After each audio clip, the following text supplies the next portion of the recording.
I was 18 years old when I got married. I belonged to a very conservative family, a Baloch family, where good daughters never say no to their parents. My father wanted me to get married, and all I said was, if that makes you happy, I'll say yes. And of course, it was never a happy marriage. Just about after 2 years of getting married, about 9 years ago, I met a car accident. Somehow my husband fell asleep and the car fell in the ditch. He managed to jump out, saved himself. I'm happy for him. But I stayed inside the car and I sustained a lot of injuries. The list is a bit long. Radius ulna of my right arm were fractured. The wrist was fractured. Shoulder bone and collarbone were fractured. My whole rib cage got fractured. But that injury that changed me and my life completely was the spine injury. Many people came to rescue. They gave me CPR. They dragged me out of the car. And while they were dragging me out, I got the complete transection of my spinal cord. Those 2.5 months in the hospital were dreadful. I was at the verge of despair. One day, doctor came to me and he said, well, I heard that you wanted to be an artist, but you ended up being a housewife. I have a bad news for you. You won't be able to paint again.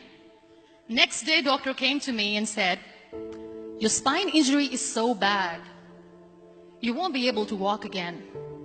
I took a deep breath and I said, it's all right. Next day, doctor came to me and said, because of your spine injury and the fixation that you have in your back, you won't be able to give birth to a child again. That day, I was devastated. I started to question my existence. Why am I even alive? So what kept me going was, one day I asked my brothers, I know I have a deformed hand, but I'm tired of looking at these white walls in the hospital and wearing these white scrubs. Bring me some colors, bring me some small canvas. I want to paint. So the very first painting I made was on my deathbed, where I painted for the very first time. What an amazing therapy it was. Without uttering a single word, I could paint my heart out. I could share my story. People used to come and say, what lovely painting. So much color. Nobody could see the grief in it. Only I could. And that day I decided that I'm going to live life for myself. I am not going to be that perfect person for someone. I am just going to take this moment and I will make it perfect for myself. That I'm going to fight my fears. So I wrote down one by one all those fears. And I decided that I'm going to overcome these fears one at a time. You know what was my biggest fear? Divorce. But the day I decided that this is nothing but my fear, I liberated myself by setting him free. And I made myself emotionally so strong that the day I got the news that he's getting married, I sent him a text that I'm so happy for you and I wish you all the best. And he knows that I pray for him today. Number 2 was, I won't be able to be a mother again. And that was quite devastating for me. But then I realized there are so many children in the world, all they want is acceptance. So there is no point of crying, just go and adopt one. And that's what I did.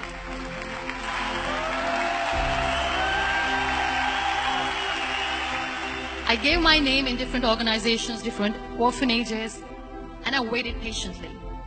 2 years later, I got this call from a very small city in Pakistan. I got a call and they said, are you Muniba Mazari?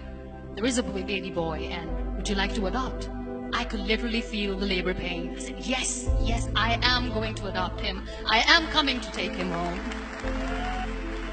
And that day, I was 2 days old, and today he's 6.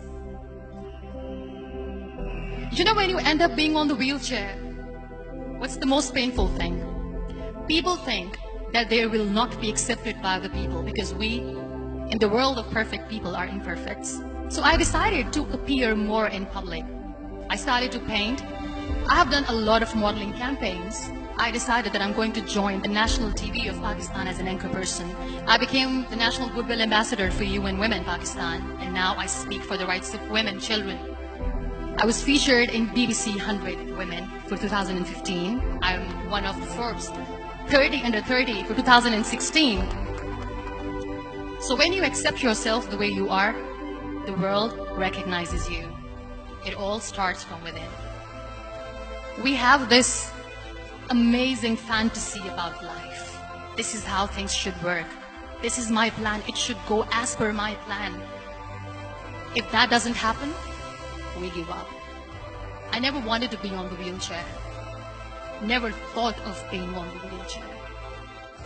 This life is a test and a trial, and tests are never supposed to be easy. So when you're expecting ease from life, and life gives you lemons, then you make the lemonade, and then do not blame life for that. It is okay to be scared. It is okay to cry. Everything is okay, but giving up should not be an option. They always say that failure is not an option. Failure should be an option, because when you fail, you get up, and then you fail, and then you get up, and that keeps you going. Embrace each and every breath that you are taking. Celebrate your life. Live it. Don't die before your death. Real happiness lies in gratitude. So be grateful, be alive, and live every moment.